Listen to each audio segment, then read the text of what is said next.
Heerenveen pakt de grootste oerwinning van het seizoen. Ze winnen met 0-4 bij Volendam. En Cambuur maakt het hem op voor de wichtigste wedstrijd van het jaar. De hele bekerfinaletje in NEC. Mijn naam is Arjen de Boer en dit is de sportcast van Omroep Friesland. Er is een goede bal. Chip op Pelle van Amersfoort. Kan die bal gewoon nemen? Hier bij de keeper bij de scoren. Ah, dat doet hij. Pelle van Amersfoort maakt het 1-0. En wat een heerlijke paas van achteruit. En dan komt er het schot en dan hangt hij hoor. Dan hangt hij hoor. Het is Michael Kieftenbelt nevens mij die dat nog. Is dit de beslissing? Het wordt namelijk 2-0 voor Heerenveen. En dat is een man die ze net vaak maakt. Simon Olsen die er uiteindelijk in prikt. Oeh, dat is een flying tackle daar van Remco Balk. Ja, gele.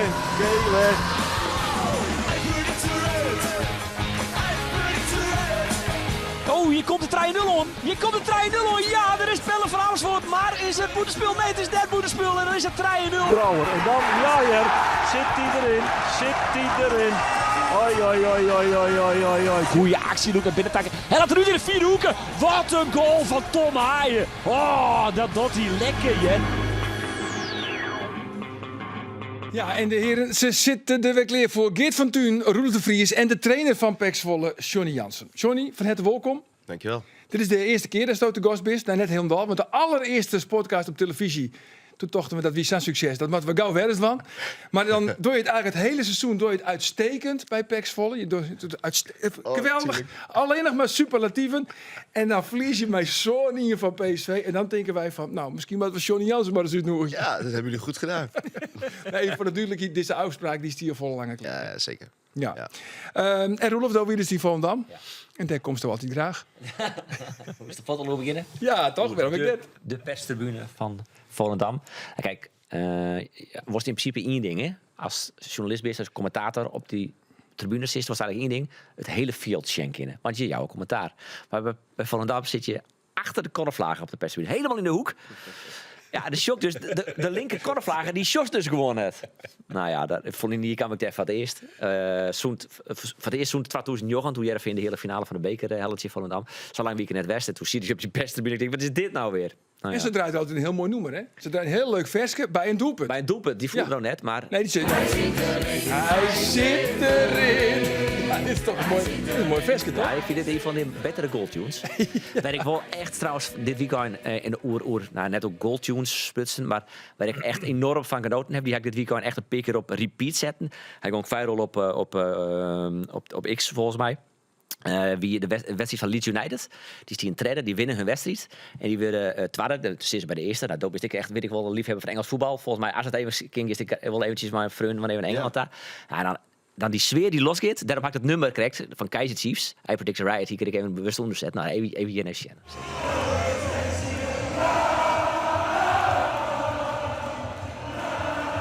Ik zag jongere supporters. Even, geniet nog gewoon even. Volume even harder. Komt die?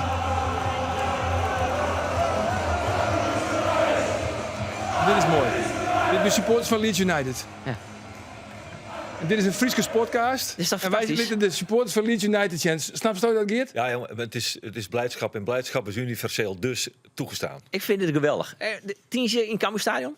Dan? Dit, zei iets? Gas weer? Met het versje van Leeds United. Ja, maar, dan Genot. Genot van Dikkie, de draaien ze trouwens van de wedstrijd in Volendam. Echt hier? Gewoon de leeuwbare versie. Is dat nou grappig of is dat gewoon heel erg kinderachtig? Nee, dat vind ik wel, Ja? ik wel leuk. Ja, dat vind ik Wij wel wel leuk. humor. Trouwens, maar Cambuur, dat we toch bij Cambuur binnen. Cambuur hier in off-day, hè? Ja, dat In mag. Emmen. Ja, dat Hier met is mooi. 2-0 onderuit. Kun je er iets positiefs u zeggen? Hoe die wedstrijd? Ja? Nou, eigenlijk net. Nee. Nee? Nee. Maar goed, je kan ik zeggen, nou hebben we die maar vast te horen. Ik kan nooit focussen op dan NEC. zou ik te benaderen. Dan heeft het gewoon en dan kun je zeggen van oké, Jipper zak, als we nou zak binnen, kunnen we net. Dus we kunnen al wel weer alleen nog maar beter worden. Nou, liever daar dan vooral op horen. Ja, en dan vooral Die wel Fruitje en echt Naai wel en EC. dramatisch slecht hoor. Ja? Ja.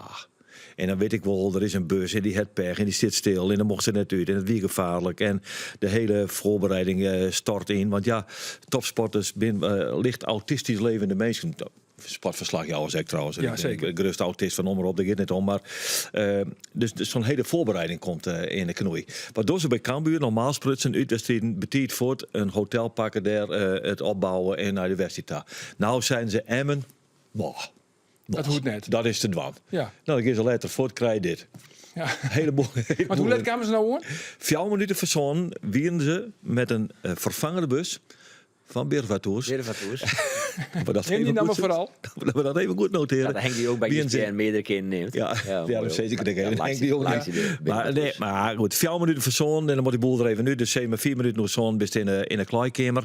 Ja, de maaltijd moest wat snel naar binnen proberen. Als Johnny kan het beter beoordelen hoe verschrikkelijk dit al is. Dus ik denk van, nou ja, ik mag ook wel eens hut eten, maar dan ging ik gewoon aan mijn werk, zeg maar zeggen. Maar 60 minuten van de wedstrijd, ken het dan nog? Maar dat is het. Natuurlijk kan dat. Maar het is wel zo dat je hebt gewoon een plan met elkaar. Ze zijn onderweg dus wezen eten, begrijp ik.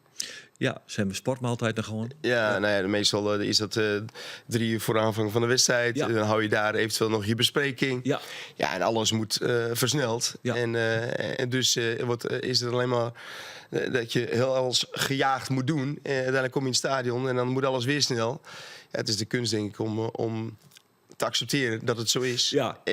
En daarna te handelen. Nou, dat is wat Henk de Jong won als hadden net je te groep handelen. communiceert. Het. Ja. Jongens, kom op, we maken van de nood een deugd. Ja. We klappen erop, het gaat snel, maar dan klappen wij er ook even Nou, bovenop. dat hebben we Sjoen. Nou, en daar heb je echt helemaal helaas niks van te zien. Nee.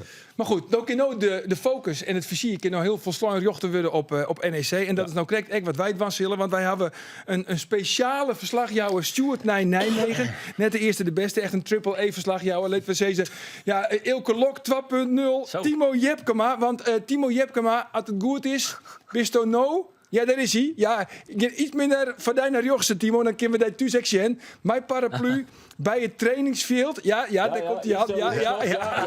Ja. Goed zo. Nou, Timo. Vertel ons, wordt er oefenen op strafstoppen? Kind Dirk Proper mooi want zit Jasper Sillissen op doel? Verlos ons. Ja, dat is de vraag natuurlijk.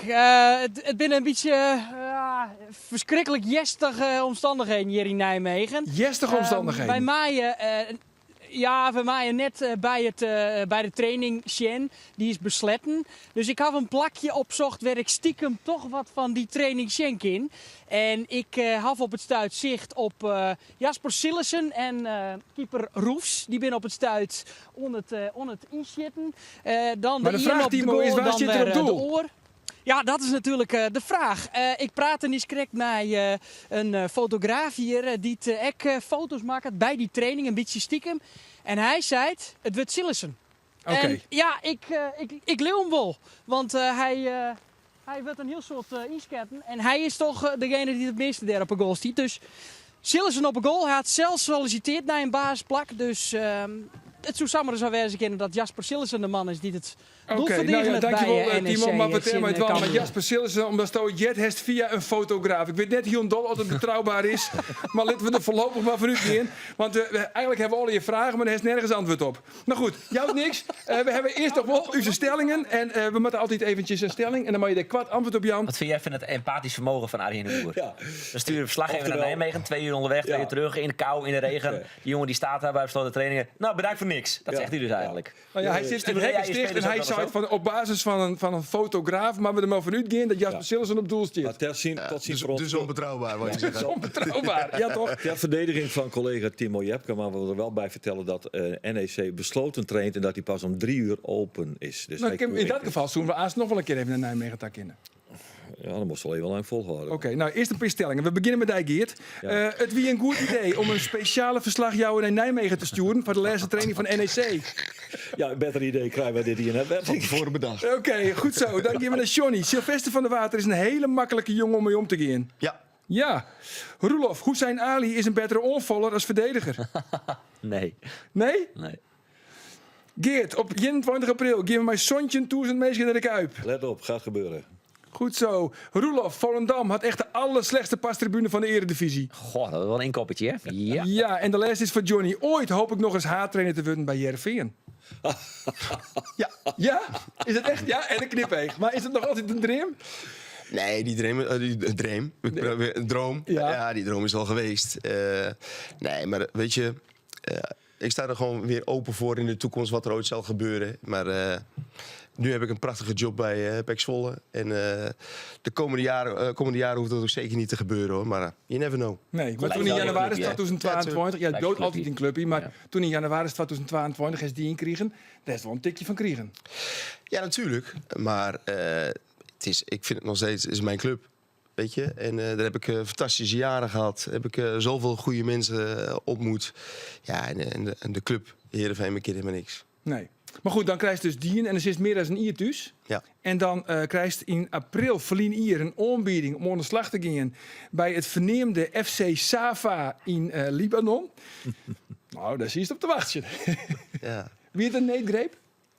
Nee, maar ik wil ook gewoon graag aan het werk. Ja, maar dat bedoel ik. Misschien wordt het wel te graag. Ja, nou, maar hoezo te graag? Hier hoorde griep bellen, hier stek ja zijn. Nee, maar ben je wel eens in Libanon geweest? Nee. Doe al. Ja, maar goed, ik had ook mijn vooroordeel. Ja. Hè? En ik denk dat jij die ook hebt. Als ik over praat, Ja, dan is het de jern? Ja, ik vind het liefst maar goed, ondertoon. ik ben daar een week geweest. En ik zal je zeggen, het is echt een prachtig land. En prachtige mensen daar. Een club waarvan je van kunt zeggen van... speelt daar in een betonnen bak op kunstgras. Wel Nederlands kunstgras. Dus, maar zeker een club met ambities. En die echt een plan had met me om het niveau van de club omhoog te krijgen. Dus je moet zien dat ik sprak met ze. Ze hadden eigenlijk heel weinig. Hè? En ze wilden investeren in spelers. Ze wilden de accommodatie aanpakken. Dus er werd een keuken gerealiseerd. Het krachtonk werd aangepakt. We hadden een videoanalist was erbij gehaald om alle trainingen te filmen. Om gewoon analyses te maken van alles. Dus er werd echt geïnvesteerd om meer topsport te creëren. Dus dat was gewoon echt hartstikke mooi. Maar dan is het dus een prachtige loon. En ik ben hele mooie meisken. En ze zijn zeer professioneel. Nou, Maar 2 maanden- de professionaliteit. Maar 2 maanden later zit ik gewoon niet zwollen. Nee, 2 weken later, hè? Of 2 weken later, excuus. Ja, het waren 2 hele mooie weken. Ja. Nee, maar goed. Ik heb daar, nogmaals, ik vond het daar in die 2 weken vond ik echt hartstikke mooi. Alleen de stap naar de Eredivisie, die wilde ik niet laten lopen. Want dat is toch weer een stapje heger in alles. Dat is eigenlijk het mooiste. Ja, natuurlijk. En dat is ook gewoon, dat is echt een stap hoger. Ja, maar goed, dan krijgt dat die via de zaakwaarnemer, denk ik, van Johnny. Door kist nou naar PEC Zwolle. Ja, en dan, wat gebeurt er dan? Want dan was naar die hele ambitieuze voorzitter toch van FC Sava. Zo van, nou meneer de voorzitter, I'm leaving. Ja, maar in mijn contract had ik ook staan dat ik weg mocht. Ja, maar net 2 weken. Jawel, anders stond het gewoon in mijn contract. Mijn contract was nog niet eens ingegaan, hè? Ik moest even de ink wie aan bedroeg, maar er wie nog helemaal niks tekenen. Want het contract zal op 1 juli ingaan. En ik was er natuurlijk halverwege juni was ik er al. Ja. Dus nee, maar dat stond gewoon in mijn contract dat ik voor een x-bedrag weg mocht naar de Eredivisie. Dus dat is ook zo gegaan. Maar vertel even, want dan gist dus het kantoor binnen van die vastzitter en dan? Ja, Ja, dan komt er binnen en dan die Schoorvoetend. man die zit, Nou er zit een imposante persoonlijkheid, heb ik het Ja, beeld, ja. achter een gigantisch bureau. Ah, nee, dat valt Nee? wel mee. We Oh. hebben in een restaurant met z'n tweeën afgesproken. Ja. En verteld wat de situatie was. En hij zei van, jij gaat niet. Dus hij wilde mijn contract gelijk openbreken. En verlengen en salaris erbij doen. Verdubbeling. Dat is ook wel lekker. Dat was ook hartstikke leuk. En Verdoebelingszaken. uiteindelijk heb ik met Mooi hoe die er professioneel overheen loopt. Bovenstein En terecht gesproken. En die hebben ook een plan. Nou, dus ik ben weer naar die voorzitter toe gegaan. Ik heb gezegd van, jongen, ik krijg zo'n kans. Dit wil ik weer gewoon meemaken. Hij zei, begrijp ik wel, maar je gaat niet. Hij zei, je wil een huis bouwen. Hij zei, huis bouw ik voor jou. Hij zei, dat komt allemaal goed. Weet je zo. Ik zeg... Hoe moest het hoes bouwen litten dan? nou, ik In Grace? Oranje Woud. Nee, Oranje Woud is een stuk grond. Oh Dus ik zeg, nee hoor. Ik zeg, we hoeven niet meer te praten over geld. Ik ga terug naar Nederland. Dus... Hij deed er nog 40 kameel bij. Nou ja, bij wijze van spreken. Maar hij stond op en hij zei van... Johnny, ik heb precies hetzelfde gedaan. Hij zei, maar ik heb voor jou gestreden. En het is niet gelukt. Hij zei, maar ik heb precies hetzelfde gedaan. Ja. En dan waarom in het vleertuig richting PEC Zwolle. Ja. Ja. Vrouw en dochter bliert. Ja, dat natuurlijk ook. Weet je, in het begin denk je van... want dan heb ik ook wel last van gevoel. Van ja, dan ga ik die mensen teleurstellen hier. En die stoppen alle energie in me. En, maar ja, uiteindelijk dan denk je van... Inderdaad, die kleine en de vriendin. Dan denk je, ja, maar ik ga gewoon terug. Ja. Nou, hij heeft als assistent werken onder Foppe de Haan, Dwight Lodewegers, Jan de Jonge, Jurgen Streppel, Jan Olderiekerink en Timo Klompen. Viert ik er nog in? Samengewerkt met team, hè? Ja. Ja, ik zou zeggen, Ja. 100 Ja, team ja. is... Nou ja, volgens mij wie Timo Klompen in een wedstrijd haartrainer. Oh, ja. Oh, zo, ja. Maar even heel kwart, mijn waar koest het meest lotje Gewoon met teamen. met Timo. Waar wie het meest wantrouwend? Nou, wie ik het meest wantrouwend Nee, was? wie was het meest wantrouwend? Ja. Oh, Jan. Ja? Zo. Ulrich Rink. Ulrich Rink. Oh ja. Ik dacht even Jan de Jonge trouwens. waar- Nee, Ulrich Rink. Dat Ulrich Rink. Van waar is het meest geleerd? Het zijn er 2. Nee, Foppen. Ja. Foppen. Ja, en de Dwight. Foppen en Dwight. Foppen en Dwight. En Ja. waar wie de beste? Uiteindelijk vond ik Dwight. Dwight? Ja. Waarom? Dwight is voetbal inhoudelijk zo sterk. Ja. Ja. En, maar beide, Foppen en Dwight, Foppen is de man ook wel van passie. Hè? Ik bedoel, en Dwight was tactisch gewoon echt een kanjer. Is het adviseur bij Zwolle op het moment? Of? Ja, Dwight is 2 dagen in de week bij ons. Oké, maar dat is net de reden waarom Nee. het nog zo is dat hij de beste is. Zeker. Ja, Nee, maar maar Dwight dat is... insinueert Roelof nou weer. Ja, natuurlijk. dat is- zo blijft het maar doorgaan. Ja, Fop is een... Ja, nee. Nee, maar Fop is een man met zoveel passie. En natuurlijk de manier hoe je ploegen moet trainen, dat kan niet geweldig. En Dwight die heeft zoveel kennis van waar ruimtes liggen op het veld. Hoe je tegen tegenstanders je vrije man zou moeten creëren. Nou, daar is Dwight gewoon echt kan je erin. Ja. Ja. Hey jongens, wij staan als sportcast zijn er toch bekend als zeer betrouwbaar. Weet? Eigenlijk alles wat wij zeggen, daar is geen speld tussen te krijgen, toch? En Flint Wieke ziet Riemen van der Velde op die stoel, Johnny. En toen hier Roelof een verhaal over de 2 televisies bij de familie van der Velde thuis. En daar wie dus bij hun thuis. Tijdens de wedstrijd tussen Heerenveen en Ajax. En toen vertelde ze het verhaal dat na 20 minuten, of nog 20 minuten van de eind, wie die wedstrijd zou streamen in, dat wie de hele bekerfinale, de wie stoot trainen Ja. bij Heerenveen. En toen had Annie de televisie uitzetten. En die had toen, net uitzetten, die had toen zitten te zien naar goede tijden, slechte Dat tijden. vertelde ik hier in Dat de vertelde podcast. Sto. Ja. En wij staan bekend als betrouwbaar. En Nou, wij denken wij- dat verhaal is dat klopt.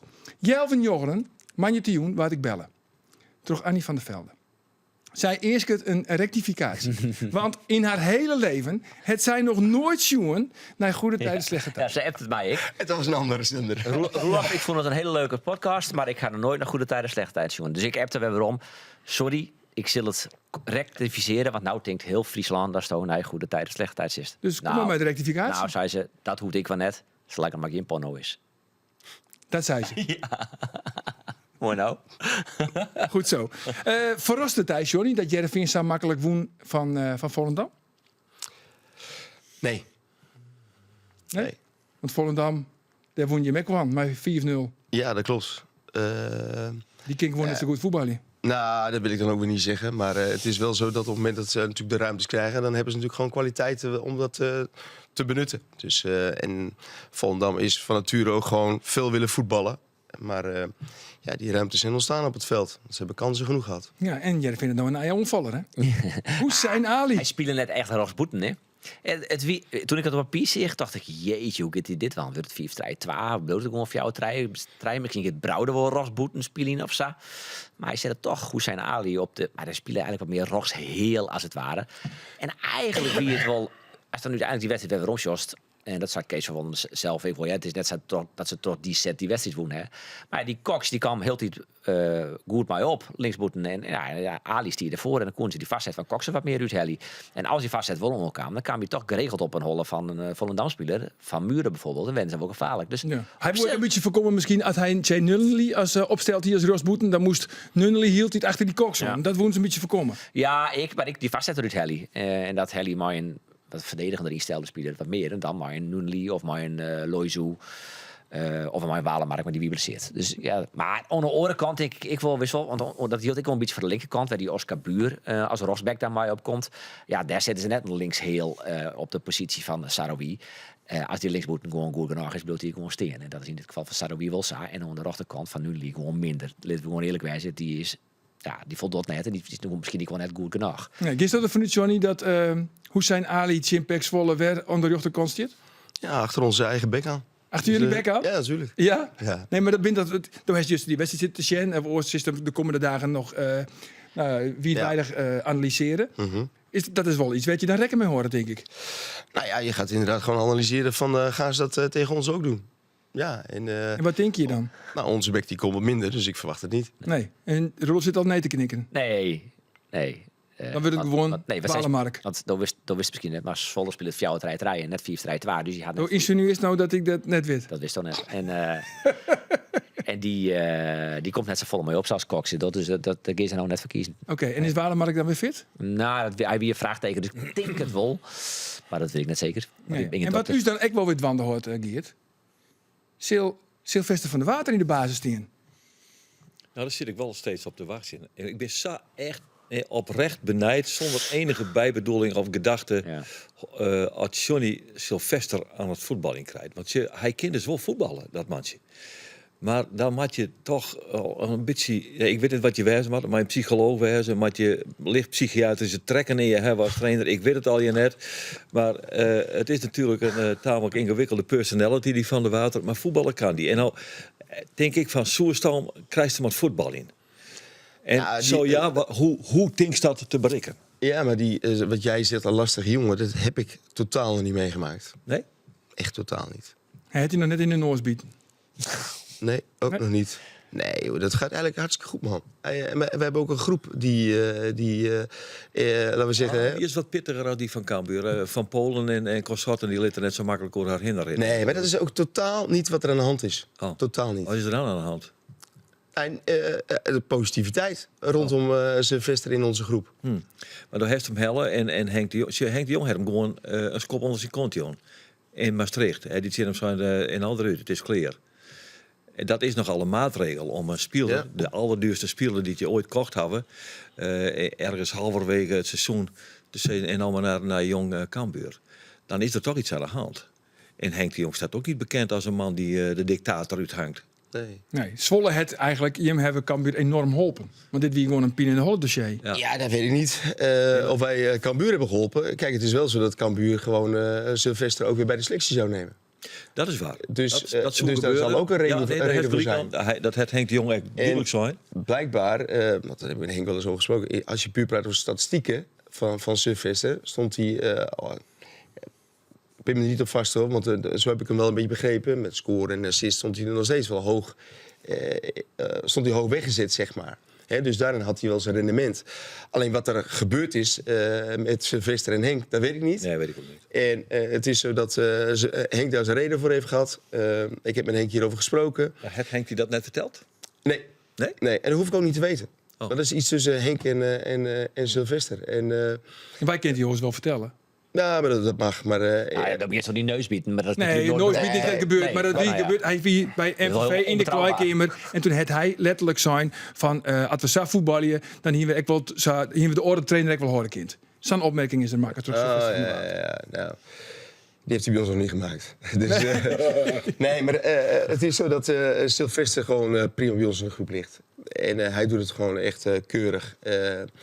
Kijk, hij heeft een hele lange tijd niet gevoetbald. Hij heeft op een ander niveau getraind. Dus zo langzamerhand zie je wel dat hij steeds fitter aan het worden is. Want hij is nog net fit. Nee, zeker nog niet om hele wedstrijden te maken. Nee. Maar is er wel een kans dat Jim hem definitief oernemen? Is er een mogelijkheid? Nou ja, dan moet hij aan de bak om ons te gaan overtuigen. Ja, en op dit moment valt hij bij ons in. En dan valt hij... ik weet het. Nou ja, maar dat was ook logisch. Ja. Ik bedoel, hij was in die zin ook gewoon niet fit om dat vol te maken. En je wil hem ook gewoon fit houden. Want dan raakt hij geblesseerd, dan heb je er niks meer aan. Hè? Ik bedoel, maar goed, het belangrijkste is dat hij fit blijft. En hopelijk gaat hij ons verbazen. En nou zit Namli Rosboeten. En dat is misschien wel een van je belangrijkste spelers. Dus ja, maar Namli is inderdaad gewoon onze rechtsbuiten. Dus hij zal zich met name ook moeten concentreren op de linkerkant. Dat hij daar de strijd aan kan gaan nu met Eliano Reijners. Ja, maar de kans dat Van der Water in de basisstad in SCRV is Leeds. Die is niet groot, maar deze week, we hebben nog heel wat trainingjes te gaan en je weet maar nooit. Nee, nou ja, wollen de mensen thuis graag Van der Water in actie zien. In de kleuren van PEC Zwolle, Chin SCRV. Dan kun je kaarten winnen. En daar heb natuurlijk ook weer een vraag bij. En de vraag die wij betocht hebben, dat is, daar heeft één wedstrijd, één officiële wedstrijd spelen voor SCRV. Ja, één officiële wedstrijd. Komt vaak terug, hè? Ja, de Portugese club. Ja. Nou, zeg ze maar. Ja. De Portugese club. União União en dan? Laira. Uniao Leira? Leiria. Leiria? Ik ben nog geweest. Ik ben 2 jaar ben geweest. Want ik onder Gert-Jan Verbeek, want Fabien Hagen niet maait, wedstrijd ging helemaal nergens meer roer. Omroep Friesland hier Intertoto, hè? Intertoto hier die wedstrijden Dat verkocht. is weer eigenlijk de vraag, jongens. Nee, wacht even. Dit is Intertoto, wie de vraag? Welke competitie? Wie in de Toto de vraag? wie dat de vraag? Nee, maar die heeft nou al 3 keer verteld. Maar goed. Ik dacht dat het ging om de uitslag. Dan houden we die nog even geheim. Die weet ik echt nog wel. Maar het is weer heel bijzonder. En dat was mijn eerste boetenlandse voor de omroep. Want het wie in de Simmerman. Het wie net die onwijzig. Elke lok zoals je maar ik altijd met hen. Ik maar even te jong naar Leiria. Wat een fucking kutreis weer dat. Het is verschrikkelijk. Een fucking kutreis? Ja, het is verschrikkelijk. Omroep Friesland dit, hè? Dat zal ik je vertellen. Wij moesten in de bus in Heerenveen. Dan gingen we naar Schiphol. Van Schiphol, ik denk dat het Porto weer. Porto, ja. Want de kist kiezen, Porto of Lissabon, beide liggen 4,5 van Leiria. Dat Porto, in Porto een oneindige busreis naar Leiria. Dat kwam wel eens midden in de nacht aan. Het weer verschrikkelijk. Ik weer helemaal een stront. Ik denk, nou als dit het is, doe mij dan maar weer harken maar ze bij DVS 33. Ik vond het heel dat was heel bijzonder. En daar had Johnny voetbald. Dat Ja, weet ik nog. Ja. Ik zal je vertellen, wij kwamen daar s'nachts om 12 uur aan. We Ja, moesten 12 met- uur. Wat lief, 12 uur. Ja, en met Gert-Jan was natuurlijk de coach. En we Ja. moesten nog even hardlopen. En Om 12 uur. ja, maar wat gebeurde? We hadden een of andere doms in de groep. We sloegen elkaar af en toe eens even op de schouder. Een beetje uitdagen. Dus volgens mij was het zo dat Marco Roelofsen die had Ronnie Veen op de schouder geslagen. En nou, die Roelofsen die pak ik wel eventjes. Maar die Verbeek had het wel gezien. Die zei van, ja, niet doen jongens, niet doen. En, maar ik dacht van, we waren aan het hardlopen. Dus ik stond op die hoek te wachten en ik zal die Roelofsen even een klap geven. En die Verbeek die zag dat. Gert-Jan. Dus Gert-Jan zei van, jij zet morgen de eerste beste vlucht. Ik even terug naar Nederland. Ik denk, godverdikke, dan zit ik hier als jeugdspeler bij het eerste. En dan moet ik alweer terug. Naar het vliegtuig. Ik denk, wat is er nou voor gepruts? En nou, ik liep echt, ik was natuurlijk gewoon bang. Ik denk, godverdikke zeg. Ja, allemaal Maar bang. de volgende ochtend ik naar beneden. Naar het ontbijt. Kom eens. Ik denk, nou, dan krijg ik te horen. Met Joop Heida. Denk ik moet naar huis. Je speelt straks. Ik denk, Dat ene uiterste naar het oor uit.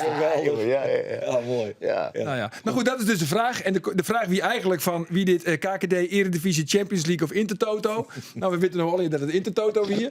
Maar nog wat op de uitslag? Uitslag. Oké, wij moeten nu wat ze hem hinsturen. Sport@omroepfriesland.nl. Als je hem Johnny Jansen waarom zijn willen als trainer in het Abel Enstra stadion, zorg dat je hem erbij bent. Wat weer de uitslag van de wedstrijd in Jochentje 94, denk ik. Tussen Uniao, Leiria en Sportclub Heerenveen in het kader van de Intertoto Cup. Dan kun je hem al hier opzieken. Dus al hier insturen naar sport@omroepfriesland.nl. 12 ben er gelukkig. Die zorgen Johnny in het stadion. Alsjeblieft. Maar zet wel even het adres erbij, want oors dan... Sport@omroepfriesland.nl en Ja, die eigen adres adres. erbij. Ja. Goed zo. Dan Cambuur. Want hoe zit het met het bekervirus in Ja, Ljouwert? dat is onmiskenbaar Bikkelhut Taslui, kan ik even vertellen. Ah. Ja, wij hebben weer wat bijzonders mooi maken. je wint ze gelijk bij de wij training. winnen van de morgen op de training. En nou, ik mag dit toch even zeggen. Want Cambuur die trainde besletten. Daar is niks mis mee. Maar dan is het handig als de journalist in kwestie, de journalisten in kwestie dat weten. En er is die een cameraploeg van NOS. En er is die een cameraploeg van ESPN. Er is die een cameraploeg van Omroep Friesland. Cambuur TV weer. Dus weer nogal wat belangstelling. En de perschef van Cambuur hier van Henk de Jong opdracht kregen. 10 minuten naar Alven, geen draaiende camera's in het stadion. Dus die man die doet zijn vreselijke best. Wat gebeurt er? Ale Faber, ons cameraman, die komt op een of andere manier achteruit dat stadion in. Hoe die het gewoon had, weet ik net, want dat stek weer tegen. Maar hij komt er en die rent pontificaal uit zijn camera bij Oh, ja? dat veldplaats. Geweldig. Dat is ik zo, ja. Die had een reden lamp op een stier natuurlijk. Halen een goed zak. Ja. Zo doet niemand kwaad. Ja. Zij reed alle, de cameraman. Ja. Nou ja, en toen ontplofte Henk eventjes. Had hij letter zijn excuus van binnen. Dus ik al hier helemaal net zo slim. Maar de koers onder reactie merken, dat is wat ik raak met Cezar was. Ze zijn ongelooflijk bezig om die zaak op scherp te krijgen. En ik vind het fantastisch om te zien dat ze dat, goed die dat ompakt en hoe ze daarmee bezig zijn. Want ik denk, ik heb zo'n 21 april zitten we in de Kuip. Nou, ik zeg, zie je het maar, want het gaat, dan moet je echt alles mooi hebben. Het juist zijn op die stelling voor de buurt. Dus ik hou me eraan. Oh, wel. En dan pak ik... Hij steekt als een blad om een been. Ja, ik heb mij het schelen, want is het. We gaan het om. Maar Johnny, hoe moet je winnen van dit NEC? Want nog in december, nevens mij, hij hem dat je in voetballen. Je mij ook verlen van NEC. Ja, ik vind NEC echt een goede ploeg. Ja. Henk de Jong zei na PSV en Feyenoord de best voetballende ploeg van de Eredivisie. Nou, dat kan ik me iets bij voorstellen. Want er zat zoveel dynamiek in. En Ja. zeker op dat middenveld, jongen, met dat En positiespel. het vlucht alle kanten op. Ja, Nette verdediging. ja. Nou, wij hadden er heel veel moeite mee. Klopt. Maar de kans van slagen is wel 5 tot 10% toegenomen, omdat Dirk Proper er niet bij is. Nou, dat weten we net. Dat willen we heel graag weten van Timo Jeppema. Maar ja, die zit bij een beslechte Er is trainer. wel een dirigent daar op het middenveld. Ja, die is goed. Hij is wel een beetje de Joey Veerman van NEC. zou niet hè? spelen, Dat is denk ik. belangrijk. Aan de andere kant, bij Cambuur kan het ook gewoon spoken. Ja, ze zijn niet kansloos. Hè? Maar Jan Bruin hier geeft ze wel mooi weinig in. Jan kans. Bruin die stiert bij de training. Hij zegt, ja, was het warmast is direct van de oortrap. De mast een keer oordeelt wel in de beginfase lange bal naar voren. Rossum naar voren. Er zit die lange Rodriguez. lekker die maakt wat oorlogen. Die gaat er zonder uit en die krijgen ze scoop en een trail. En dan komt dat stadion erin, dan zit in de duels. En dan heeft de sfeer, de kist de sfeer creëren, zeg ik maar Ja. zeggen. Ik vond wel een leuke invalshoek. Maar hoe stout het van Johnny, als het ook kan bewierdest? Nou, ik denk ik zeg net al, het kan daar ook gesproken. Dus je moet inderdaad ervoor zorgen dat je het publiek mee gaat krijgen. Ja, en dan kan er echt iets ontstaan. Ja. In opportunisme, dat hoeft zeker... dat markeert gewoon helemaal niks aan. En als je vanuit daar weer mee kunt gaan voetballen... Ja, dat zou heel mooi zijn. Maar zeker ervoor zorgen dat het publiek achter je komt te staan. Ja. Want dat gaat je echt helpen. Ja. En helpt het dan als je, zoals Jan Bruin zei, van hield hij die lange bal maar spelen en dan hopen dat hij een keer goed valt en dan op die wijze het Nee, publiek van nu erachter derde krijgt? beginnen te voetballen. Ja. Hij mag de delt zetten en dan rosten naar voren toe. En dan zit die lange Ulrikes daar in die... Nou ja, dan gebeurt er wat. Hè? Ja. Maar kunnen we zelf stellen dat het beste voetbal van Cambuur, dat we dit seizoen hadden, dat het op die manier ik bewerkstelligd laat? Lange ballen op Ulrikes en daar van u der combineren Ja. in. Want de kwaliteit bij Cambuur zit natuurlijk vooral wel voorin en op het middenveld. Zeker. Brei is goed, Van Kamer is goed, Ulrikes is een prima spits, Milan Smit doet het goed. Ja, En Balk is als oké. hij een gele kaart krijgt, doet hij het ook wel aardig. Ja. Nou ja. Dus dat is wel prima. En de verdediger is het natuurlijk bijna tweede divisie niveau. Dus dat is een groot probleem. Maar zodra die bal daar komt, dan wordt het gecombineerd. Scoren ze ik wel aardig. En als je dat creëren kunnen in jou, in NEC, dat zou ook mooi De zijn. bedoeling is in ieder geval om, maar dat ben ik word van de trainerstaal, maar Johnny Silter kennen, compact spelen, de linies goed op elkaar hebben. De vraag is even, doe je dat hoog of doe je dat laag? Dat is eigenlijk Johnny, de want vraag. dat Dat is is de wel vraag die ik... Laag? Laag? Ja. Ja. Want? Nou, weet je, ik denk dat als jij het hoog doet en je hebt dat minder goed voor elkaar, weet je, dan geef je wel heel veel ruimte dus ook weer achter je eigen verdediging weg. Ja. En ik denk dat het juist een zaak is dat je het ook gewoon goed compact maakt en vanuit daar ook strijd kunt maken. Ja. Alleen er zit ook weer een kanttekening bij, want het publiek houdt er natuurlijk wel van dat er ook iets ontstaat op het veld. Ja. Weet je, zodat je vooruit gaat, dat je durft te stormen. Ja, maar Zeker in Leeuwarden, hè? dan krijg je het publiek wel mee. Ja. Dus ja, dat je dat als de keeper de bal heeft en je blijft daar gewoon staan om dan hoog druk te zetten, dat kan prima. En op het moment dat je op hun helft en ze komen wel gewoon het voetbal, dat je dan gewoon weer compact maakt en op eigen helft gaat staan en vanuit daar weer probeert om druk te krijgen. Ja. Ja, dat kan allemaal. Maar, ik denk dat het wel heel belangrijk is dat je het publiek mee gaat krijgen. Ja, maar daar is natuurlijk nog met Henk de Jong praat. Ja. Zullen we eerst even jaren wat Henk de Jong zei? Ja, we hebben maar toppijzen, hè? Alweer toppijzen. Dus wat dingetjes betinken, wat oorstinken en dat hebben we die in. Hè? Dingen betocht? Ja, we hebben dingen betocht en we zien hoe het rint. En dan hebben we altijd wat oors aan. En, nou ja, we zullen... Ik wou erop dat dat nog net mooi mij delen wordt. Nee, we gaan maar even een beetje besloten trainen. Hè? Voor het eerst weer. Joost die spelen zeg mooi van, ja, geniet nou in ieder geval maar van deze enorme exposure, want er komt wat op je mooi. Je hoort hier al je kamerploegen bij gelijks. Ja, daar ben ik zaterdag direct mee begonnen. Dus we hebben vreed, als we dat afsluiten, dan hebben we geen voetroppen kwam er. Want dat mag je wel, hè? Ondanks die voorbereiding, dat mag geen excuus wezen. Maar zaterdag ben we wel begonnen, maar en ook genieten. Wat al hier is. Maar dat fluitje gaat, dan mag ik knallen. Ja, zeker. Knallen. Ja, Cambuur trainen dus besletten. Ik jen ook trouwens krijg dat bij NEC, dat wie ik besletten. Maar net als mij kunnen we nou even naar Timo daar. Dag Timo. Ja, daar is hij nog altijd, maar de paraplu. Dus je is nou wel gewoon binnen het stek. Nou, ik ben ietsje opscout inderdaad. Ik mocht nog net richting het veld. De spelersbink krijgt kleer. Er wordt nog een beetje sketten op een goal. En die spelers die horen al je rek een beetje geheimzinnig. Toen wisten ze zeggen al je naar mij. En die omroepmicrofoon die dacht, nee, wat met hij hier binnen het stek. Maar goed, het is mijn slagen. Ik ben binnenkwam.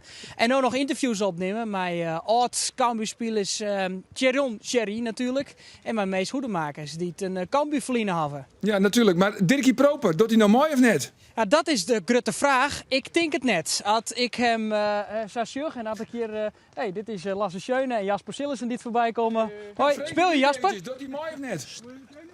Dat moet je de trainer vragen, zegt Jasper Sillissen. Nou, dat is...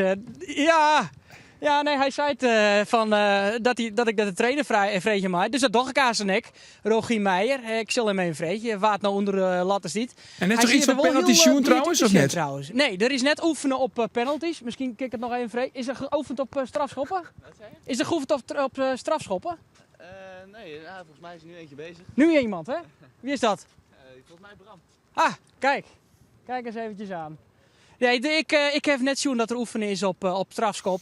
Maar goed, er binnen nog een aantal in de selectie die het wel aardig traapje kennen. Sjoch naar het Austin Scott van Proper. Die dus dan alle gedachten net mij docht. Maar wat denk je van de vrije traap van Verdonk die er aardig in ziet in Sparta? We kunnen wel stellen dat de NEC een behoorlijk goede generale repetitie had. Ze staan net voor niks zonde in de Eredivisie met 33 punten. En ze weten hoe het is hier in Nijmegen om een bekerfinale te spelen. Dat zou zomaar rekkers een keer een vaardiel wezen kunnen. Hoewel, het is wel heel lang lien. Notje 73, NAC Breda. Notje 83, Ajax. Notje 94, Feyenoord. En de laatste, wie in 2000, Roda JC. Zij weten het is om een finale in de Kuip te spelen. En voor Cambuur natuurlijk uniek weer, had zij dat berichten. Hartstikke mooi. Timo, dankjewel jongen. Nou, toch een mooi teken dat Jerend had het dan toch wel zin gewoon het Geert om een speciale verslagjouwer naar Nijmegen. Dit is Jilt weer meer dan zorg. Ja, toch? Ja, ik zou zeggen, neem een lekkere lunch. Heeft het absoluut zin. Fantastisch. Hey, Vlien Wieke, toen hier Andor een heel pleidooi en ik moest eigenlijk zeggen van Andor dat Henk de Jong die moest dien krijgen bij Nee. Ziet, maar even nu praten. Ziet alleen maar ja te knikken. Even niet net om je heen te praten, Roelof. Hij zei Alleen net maar dat ja te het knikken. slag van Henk de Jong praten. Nou maar zo verder. Oké, en Doos is alleen maar ja te knikken als een soort van ja-knikker in slochteren van Doos is het mijn Andor is. En altijd maar Andor is. Ja, precies. En want toen de laatste Jochem wedstrijden hier Henk de Jong, hier Cambuur maar Jochem punten hellen. En dat wie minder als het gemiddelde als George Ulte. En toen kwam het ook weer met de one-liner dat het belachelijk wie dat Cambuur ooit George Ulte dien het. Maar goed, vervolgens winnen ze van NAC. En morgen staan ze in de hele finale van de Nationale Beker. Waar wit, hellen ze nog wel de Nijcompetitie. En ik weet wel, dat was net altijd mijn oogstrelend voetbal. Maar wel mij een herkenbaar voetbal. Mij een bekende visie, mijn opbouw van achteruit. En mijn onvallend voetbal. En ze binnen net zo goed als doet ze kampioen waren, denk ik. Maar wat laat ik zo? Welke kant gaat dit op? Ja, ik was die punt eigenlijk. Nou ja, ik vind het, daar zei het altijd hoe Jereveen van, we moeten het verwachtingspatroon, maar we onder hem daarbij stellen. Nou ja. Dan is het altijd over het budget van Emmen. Ik snap er niks meer van. Ook dat hij niet Waar is dan echt realistisch hoe Cambuur? Nou ja, Cambuur had de sexte spelersbegroting van de KKD. Dus ik vind dat ze minimaal bij het eerste zijseindje maten. En ik ga aan het begin van het seizoen zijn dat maar misschien nog iets ambitieuzer, omdat ze kijk degradeerd binnen. Dus ja, maar toen is een keer een uitwedstrijd west van Cambuur. Toen zei hij, ik vind Cambuur eigenlijk helemaal net zo goed. Ja, ik ga toen Cambuur een paar keer live zien en ik een paar keer bijwest. Want net alle wedstrijden een keer met 20 in de KKD. Omdat ze net al die live binnen. Nou, 20 trouwens wel weer. En ik vind het kwalitatief net een hele goede ploeg. Maar ik vind nog steeds, maar de kwaliteiten die Cambuur had, dat ze wel bij de eerste zijs eind hier matten. En zo het pleidooi van Andor Vrienden Wieke, daar ben ik het helemaal mee eens. Daar ben ik vanaf het begin van het seizoen al. Ik denk net dat Jos Ulte een minder trainer wie. Ik denk net dat hij een minder trainer is. En ik denk dat hij liekevolle uit deze groep Heli Gon als Henk de Jong nou doet. En dat was Anders uit zeker net was het dat Henk de Jong dien krijgen had. Dat is echt belachelijk. Dat is echt een heel fout frame. Dat had hij gewoon nooit zijn. Ik net. En ik vind dat Henk de Jong het, wat dat betreft, ik wil wel meer die levendig in die groep kregen had. Dat is wel een compliment. Maar ja, qua punten zitten ze ongeveer alle 12 op 1 punt, 44 op staat. Dus qua punten was het eigenlijk leak. En ja, om nou dus eens naar de les die het voetbal aan het volle bedden gaat. Nou, laten we eerlijk zijn, ook niet echt. En hij had ik nog een Wormgoor en een Ottersen erbij Hellikin.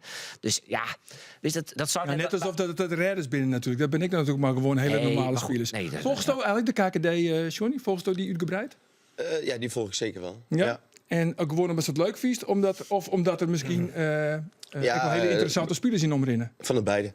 Ja. En wat maar ik moet eerlijk zeggen dat als je op vrijdagavond naar de KKD zit te kijken, ja, dan gebeurt altijd wel wat. Ja, toch? Vooral het laatste kwartier. Ja. Ja, dat is, een schakelprogrammaatje en dan Ja, hoor. chipje nootje op tafel. nou ja, zo zou ik... Beetje, ja, dat is altijd leuk. maar dat is ook hartstikke mooi. Ja. Ja. Maar nog over Cambuur. Weet je wat ik wel mooi vind? Is, hoe die vindt verkeerd, zo'n kwaliteit van Henk. Henk brengt wel leven in de brouwerij. Ja. Zeker. Daardoor Hè, krijg je ook dus wel een beetje leeft de hoop voor die club wedstrijd tegen NEC. Je kent het cijfermatig benaderen, maar het is ook wel vooral mensenwerk. En het gaat echt dus om wat voor krediet het Charles Hilté aan die auto. Dat is nooit een echte verre kans geweest. Op het moment dat Henk beter werd, dan wist niet, dit gaat de verkeerde kant. Dit hebben we hier in deze podcast heb ik wel memoreerd. Er ontstaat een totaal oren dynamiek bij Henk ten opzichte van Hilté. Dat is net eerlijk ten opzichte van Hilté, want het is een prima man, een leuke man, het is een goede trainer. Hij eet, drinkt en sliep voetbal, niks mis mee. Maar hij vocht een kansloze missie uit bij Henk op de achtergrond die weer fit wie om trainer te worden. Nou ja, en dan nou Henk het in de meet laat om te houden van Ulte in puntjes en slaat helemaal nergens op. Hoe is dat? Nee, omdat Henk de Jong vanaf het allereerste moment dat hij bij Cambuur weer waarom we zijn het van jongens, maar wij zijn net goed genoeg om kampioen te worden. Wij zijn net goed genoeg om 12 te worden of 13 te worden. Wij voetballen voor een competitieplak. En dat betekent tussen plak 8, misschien 9 en 6. That's it. En dat is eigenlijk precies hetzelfde als Toos huist. Alleen dan gooit er nog iets meer ambitie bij. Maar dat is waar hij vanuit het allereerste moment... Maar waarom is dan de vergelijking met LT? Wij zijn toch journalisten? Dus Nee, ik een beetje op basis, net alleen maar op basis van onderbuikgevoel, zoals Arjen Dos. Ik beziek je te verklaren van de trainer te zien. Ik beziek je te verklaren waarom het LT het je net redden had en Henk Wol. Nee, maar goed, ik snap. Ik wil dat de klein had. En dat heeft mijn sentimenten maken. En dat heeft echt te maken met de persoonlijkheid. Henk is daarin nog één keer Henk. Dat hangt aan zijn kont. Maar wij als journalisten, dat ben wij zelf... daar kunnen wij mij schuldig gewoon wezen. Dat weet ik niet. Hoe zou schuldig? Wij zijn toch wel... Ik bemoei me dan net met het karakter van Charles Hilté. Johnny, als jij trainer bent van Heerenveen en je hoort elke week journalisten zeggen van... misschien moet hij maar weg. Zou je dat lekker vinden? Nee. Nee, nou ja, dat is wat. Ja, maar dan gaat er net minder van voetballen. Dan is het... Nee, maar dat is toch niet fijn? En dat is toch ook... Nee, dat is net fijn, maar dat is ook een foutief beeld. Ja, maar hebben wij Charles Hilté voor het praten? Nou, nee, dat ik maar net. Donet. Ik het niet. Nee, ik toch ook net. Nou ja, ik wil net zeggen, dat is toch per definitie de schuldige mis met Rogel T. Dat is iets te veel eer voor mij. Nee, dat vind ik ook wel. Maar dat is dat ik... Dan zou je aan tafel heng wat waarom en Charles Hilté wat valt. Nee, maar dan was mij nou verantwoordelijk voor het ontslag van Charles Hilté. Nou ja, dit is meer onzin heb ik net vaak gehad aan deze tafel. Dat zie ik net. Nee, maar Ander pakt er even in de week even on en dan pakt Ander weer waarom als hij net op tafel zit. Dus ik neem het even van Ander op. Nee, maar dat is iets vriendelijke ja te knikken. Ja. Dat is het met Andorinius. Maar goed, jongens, dit is vooral gezellig hoor aan deze tafel. Nee, want Johnny komt helemaal uit Zwolle. Helemaal niet. Zet hem even door. Ja, toch wel? Ja, toch? Leuk. Ja, toch? Leuk. Nou ja, maar goed, het gemiddelde per punt. Johnny denkt ook dat zijn sportcast niet langer dan een uurtje duurt. Lul maar door. Het gaat lekker de goede kant op. Pak hem aan. Ja, we pakken het op, Johnny. Pak hem aan. Nou jongens, Johnny, nog even hoe het ontslag bij Heerenveen. Nee hoor, nee. Dat is een beetje... Dat mag hoor. Nee. Wie trouwens nog even chicane bij Volendam?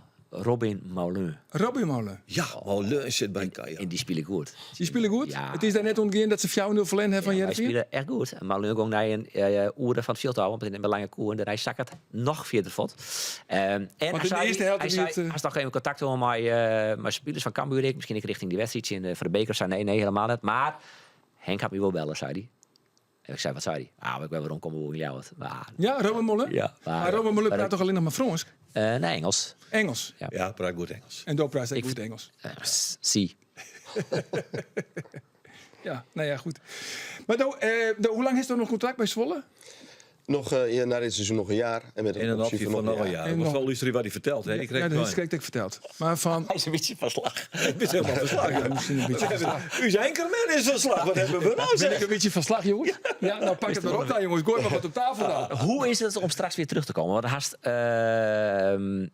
hoe vol je 20, 24 hier bij Heerenveen werken? Ik weet het niet al even net meer. Hier gaan op zieke kinderen. Maar... Als trainer zijn het 22 jaar. Ja. En daarvoor ben ik natuurlijk... op mijn 13e liep ik eigenlijk rond bij de club. Eigenlijk haast ik hier in oren werk jou gewoon in de voetballerij. In elk geval boeten Heerenveen. En dan even die... Veendam, hè? Fantastisch, ja, natuurlijk. En die fantastische 2 weken in de Libanon. Ja.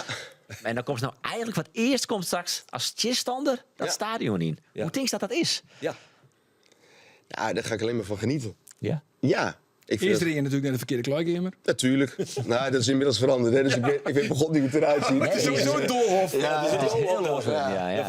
Ja, nee, maar dat is gewoon toch hartstikke mooi, man. Het is een prachtig stadion. En het is gewoon mooi om al die mensen weer te zien. Ja, maar Ik kijk er gewoon uit. Is het ook niet wel een beetje station die dat meer waarde hecht aan een overwinning op Heerenveen gezien de achtergrond, als je in welke oren willekeurige ploeg ik, of maakt het dat geen verschil? Stap toch iets meer met het borst vooruit van het veld dat je daarmee 2-0 winnen of zo? Dat voelt natuurlijk gewoon hartstikke goed. Natuurlijk is dat toch mooi, man. Ik bedoel, als jij tegen je oud-werkgever en dat kunt winnen, dat is toch hartstikke mooi. Ja, Kreeg je dat maar nog Geert aan het roda? Wat zei je? Kreeg je dat maar nog Geert aan het roda? Ja, toch? ja, maar zo is het ook. Maar dat is toch gewoon geweldig. En, Ja. we hebben ook gewoon de punten nodig. Hè? We moeten handhaven. En dat moeten we gaan doen. Ah, je hebt in Olfde. Nou. Ja, hoe sneller, hoe beter. Ja, maar goed. Handhaven toch weer, zit er toch net. Volendam maar met Jesse het is Jonge gewoon- Shell ja, in, dat ze jongens. gewoon degradant nummer 1 binnen. Ja, nou ja, en uiteindelijk willen we het gewoon voor elkaar krijgen om dat zo snel mogelijk te doen. Dus hoe eerder, hoe beter. Ja, Ja, maar goed, Jim bent Ja. beter als Vitesse en Volendam. Vitesse, daar hebben we gelijk tegen gespeeld. En gewonnen. Ja. Nou ja, dat is beter. Nee, maar dan weet je, wij winnen niet zo makkelijk onze wedstrijden. Dus wij moeten gewoon op onze tenen lopen om dat voor elkaar te krijgen. Dus ook al die wedstrijden die we nog gaan krijgen, moeten echt aan de bak. Ja, want die uitwedstrijd daar bij Jim, zeg Ja. maar, Pek Zwolle in Heerenveen, daar wie ik dan toevallig. Ja. Dus daarom wist ik eigenlijk dat Jim 2-3 voetballen. Maar, maar dat man, wie hè? eigenlijk hem daar gewoon vreselijk lok gewoon, toch? Ja, je weet hoe ik daarover denk. Hè? Ja, anders. Ja. Nee, maar ik ben het gewoon met je eens. Ik bedoel, alleen als jij 2-3 minuten van tijd en je staat 2-1 voor. Ja, en zou ik als je ook kijkt hoe je lezen. de goal weggeeft, daar baal ik van. En, Ik kwam maar de dat- nog wel uit je oren. ja, natuurlijk. Want wat ik al zei, je wilt handhaven. En dus moet je je punten bij elkaar halen. Als je er 3 pakt, maakt het wel makkelijker van. Ja. En, We hebben dat over dat polletje gras, hebben wij nog wekenlang hier op tafel ja, hoor. dat heb ik begrepen, ja. ja. Bedankt nog dat Arjen dat van het veld Dat nog ik dat stem ik van daar kreeg. Nee, dat hebben wij bijzonder waardeerd. Ja, zeker, zeker. Maar Johnny, het gaat de laatste weken wel echt heel slecht met jullie. Oh ja, tuurlijk. Heb ik gehoord. Ja, dat heb ik Oh, ook. stom, Dat heb ik gehoord. Dat Ja. ik gehoord. heb, nou, werkelijk weer. Op Sneurtion let eventjes samenvatting zijn. Johnny Jansen in gesprek met Arman Arman Afsaroglu. Afsaroglu. Van NOS. Nou, en die Afsaroglu, die zei tegen hem, ja, dat gaat hier is een slechte periode. Dat gaat niet zo goed, hè. Dat gaat niet zo goed. En hij... Ja. Ja, Je zag joh, het maar- oplopen. Vertel het zelf maar. Ja, Wat maar- voelde je toen? Nou, wat, ik denk, god, daar ga je weer. Weet je, dus de negativiteit. Weet je, zo van, welke kant wil je uit, man? Ik bedoel, wij zijn 6 weken of 6 wedstrijden achter elkaar ongeslagen geweest. En ik denk, waar heb je het er in hemelsnaam over? Hè? Maar dus de negativiteit, je een kant uit willen praten. Ja. Maar als je dan hebt over een soort sentiment creëren, Ja. is dat wel een manier waarop je dat zou kunnen doen. Dat is waar. Ja, het En ik zeg herhalen, niet- het herhalen. Nee, maar ik zeg- Dan krijg je zelf een slecht gevoel bij. Ja, Maar ik hou er wel van dat dingen dus, dat heb je net ook vernomen, feitelijk juist zijn. Maar in dit geval was het ook, hij zei dat jullie al weken, een slechte periode hebben. Ja. Ja, slechte Terwijl periode. jullie hebben nu verloren met 7-1. Dat is op Ja. zich wel slecht. En daarvoor Ja. was het ook Almere. een nederlaag. Ja. En daarvoor het 6 wedstrijden op rij al geslagen.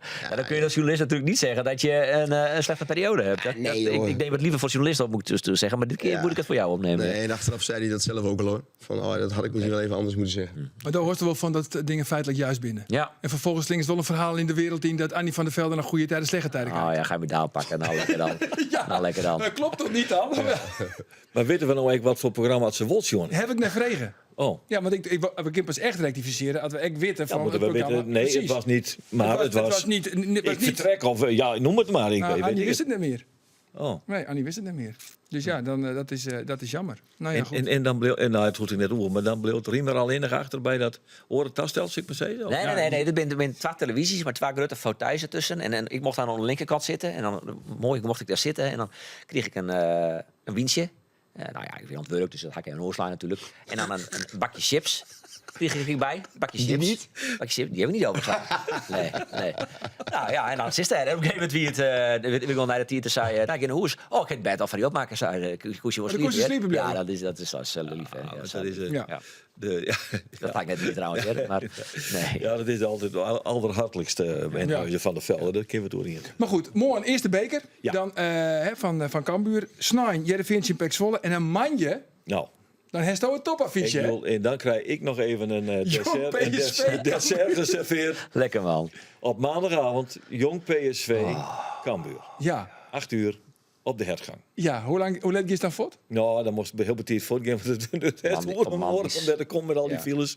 Dat doe ik altijd. Dus ik ga Noord 2 jaar trein voor. Ik kies even niet te onderwijzen. Ik wil geen stress. Ik moet stress vermijdend leven. Dat wist al, hè? Ja. Dus ja, dat doen we dan. En nou ja, dat is het dan. Dan moet ik zeggen dat van de jong elftallen de accommodatie van Jong PSV mij nog het beste bevalt. Oh ja? Ja. Een soort Als je- faciliteit. Als er bij Utrecht komt, nou ja, dat is natuurlijk een drama. Jong AZ, prachtige accommodatie om te trainen, maar om te voetballen. Ik ben er echt alleen maar wijs bij meer waar. Het rijdt altijd en dan waait het er in Weide-Wormer. Ik wil Weide-Wormer. Ja, je wil er verdomme, ik deer naar voren willen. En dan waait het. Wat de hek alleen maar slechte gevoelens hoor. Maar bij PSV heb ik dat net lekker in het bos. Het is mooi smoek. Ja. Zou je dat nog wel eens in de KKD-werkje willen? Of eigenlijk nooit meer? Nooit meer? Nee? Ook nog niet gedaan, Nee, hoor. nog nooit die in. Nee. Nee. Nou ja, als er wat Ja, maar voorbij er is wel komt. zo. En op een gegeven moment zie je thuis. En toen zeiden we van, als er nou een club komt uit de KKD, zou je het dan willen? En toen zei ze, ja, dat steen ik wel verriepen. Ja. Maar Telstar, daar kwam ze er naar uit. Telstar kan je er net uit. dat kan ook. Die een snicker in hebben en een patatpinda. Nee, maar dat kan natuurlijk ook dat je daar niet uitkomt. Ik bedoel, zo werkt het ook. Ja. Maar KKD is ook prima. Ja, want toen in één keer komt dan Pek Zwolle. Hè? Wie dat Ja. bij zelf als een grote verrassing, dat zij in één keer bij die te lonen kwam. Ik had in januari al een keer met ze gesproken. Omdat toen Dick al in de belangstelling stond natuurlijk van andere clubs. Schreuder, Dick Schreuder, ja. Ja, en Dick die bleef. Maar als daar wat zou gebeuren... En Dick had natuurlijk een goed jaar achter de rug. Dus die stond altijd wel in de belangstelling van clubs. Dus als er wat zou gebeuren, dan zouden ze weer bij mij aankloppen. Oké. Ja, dan is het wel een verrassing dat het zo ineens nog gebeurt. Maar goed, dat ik daar mee zou doen op mijn plekje als hij weg zou gaan, dat wist ik wel. Dat wisten ze al. Ja. Ja. Nou, en dan hoor je net lang uit te denken, denk ik. Van, Nee, Nee, dat dan, was... dan is het samen clear. Ja, ja. je moet eerst nog even naar die lelijke vastzitten daar. Nee, maar dat is prachtig. Is er dan ik wel iets van ja, we zijn natuurlijk krijgt hoe de helft van het seizoen, maar als die kregen bij die leefde, ontslag kregen bij de club waar je altijd hebt gewerkt. En nu doe je het heel goed bij PEC Zwolle. Ik bedoel, je presteert boven verwachting, meer dan spelersbegroting. Je staat hoger op belangrijkst dan dat je van tevoren zou verwachten. Heb je dan een klein lang neusje al inmiddels? Nee, jongen. Maar prestatiedrang is het toch ook wel een beetje. Zeg, nee, maar ik wil het laten zien. Maar zondag, ja, natuurlijk. Maar zondag willen we winnen. En natuurlijk wil ik gewoon laten zien aan dat je de kwaliteit hebt om in de Eredivisie te coachen. Maar het is niet zo. Maar de Lange Neus en Heerenveen, nee man. Die Nou, club, niet naar Heerenveen, maar misschien wel. Maar die mensen die de beslissing hebben genomen om jou opzij te zetten. Nee, maar zo wil ik... dat heb ik niet. Oké. Ik zit veel meer van dat ik gewoon met heel warme gevoelens naar de club terug kijk. Dus als Kees niet verlengt, dan mogen ze in de zomer bellen. Nee. Oh, dat niet. Nee. Hoeven niet te bellen. Nee, jongen, met de stelling ook. Ik bedoel, wat er ooit eens een keer gaat gebeuren, dat zien we dan weer. En als dat een keer is dat de club denkt van, hey, Johnny we hebben interesse in Johnny, dan gaat die deur misschien wel weer open. Op dit moment niet. Nee. En als je gezond, winnen, toch? er is dan wel een eerder ronde? Wat zeg je, jongen? Als je hem winnen bij PEC Zwolle, er is dan een eerder ronde? Of Gislen uit het uitvak? Ik wil langs Nieuw-Noord. Hey, als we winnen, zet ik mijn joker in. Oh ja? Blijf 3 ja. dagen in het stadion hangen. Jongens, de stellingen hebben we gehoord. Daar is het antwoord op Joen, maar we hebben nog wel de overdenkingen. Ja. En de overdenkingen, daar maak je altijd een keuzemaatje. En we komen er net op waarom. En we beginnen bij Roelof. Roelof, hij zit erin. Of toch liever het woonskip? Ja, het woonskip. Het woonskip. Geert, Jasper Sillissen of Robin Roefs? Roest. Roest? Roest. Sillissen topvorm, moeten we niet hebben, hè? Nee? Nee. Dus liever die Roefs. doe Oké, dat. en dan Johnny. De lestige Sylvester van de Water. Of toch liever de ideale schoonzoon Ando Faber? Sylvester. Goed zo. Wat een man. Ik kies voor Andor. Ja, dat begrijp ik. Had je dat ook? Jongens, maak die dankzij, Johnny. Vond het leuk als de virus. Ik vond het ook leuk. Mooi zo. Na weekend ben we er weer. Met een nieuwe podcast. Geen idee waar het dan de gast is. Maar dat maakt het ook niet uit. Want dat show we dan wel weer. Jo. Toch? Maak je wat? Weet ik eigenlijk net. Ben je dan al naar Insel? Nee, 10 keer voor Insel. Ik vind het een vrij stevige teaser naar volgende week, moet ik zeggen. Ja, poeh. Ik kijk een hele stevige teaser. Ik ga volgende week naar Insel, naar Patrick Roest. Ja, de Patrick Roest. Ja. Op de hartelijke Patrick groeten van Robin Roefs. Ja. Oké, jongens, op na weekend. Dag.